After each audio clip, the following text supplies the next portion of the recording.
ह्या सुट्टीत MSCIT मध्ये अनुभवा AI/ML च्या रंजक दुनियेचा सफर। MSCIT आंतरराष्ट्रीय दर्जेचा परिपूर्ण कम्प्युटर कोर्स। आजच MSCIT ला प्रवेश निश्चित करा। MSCIT course powered by AI। Mumbai Pune express वेवर दिनांक 21 एप्रिल रोजी एक मोठी दुर्घटना घडली। लग्नाचं भराड घेऊन निघालेली आकांक्षा ट्रॅव्हल्सची बस क्रमांक MH01 CR 8585 एक्सप्रेस वेवर खोपोलीजवळ आली असता बसच्या इंजिनमध्ये अचानक शॉर्ट सर्किट होऊन आग लागली आणि काही क्षणात बसनं पेट घेण्यास सुरुवात केली। त्यावेळी समय सूचकता दाखवत बस चालक आणि सहचालक रामेश्वर गवळी याने बसमधील महिला आणि पुरुष अशा एकूण 35 प्रवाशांना सुखरूप बाहेर काढलं। ही दुर्घटना रात्री 2 वाजण्याच्या सुमारास घडली।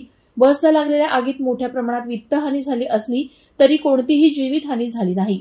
मिळालेल्या माहितीनुसार ही बस मुंबईहून सोलापूरकडे वऱ्हाड घेऊन निघाली होती। रात्री 2च्या सुमारास ही बस मुंबई पुणे एक्सप्रेस वेवरील खोपोलीजवळ आली असताना या बसला आग लागली। सदर आगीमध्ये बस तसंच प्रवाशांचं सामान पूर्णपणे जळून नुकसान झालं। रात्रीच्या अंधारात पसरत जाणारी आग IRB कडील देवदूत टीम, खोपोली नगरपालिका fire brigade, Tata steel fire brigade यांच्या मदतीने विझवण्यात आली। IRB पेट्रोलिंग, देवदूत यंत्रणा, महामार्ग वाहतूक police Borghat, delta force, Maharashtra सुरक्षा बल, लोकमान्य अँब्युलन्स टीम आणि अपघातग्रस्तांच्या मदतीसाठी सामाजिक संस्थांकडून तातडीनं मदत कार्य केलं गेलं।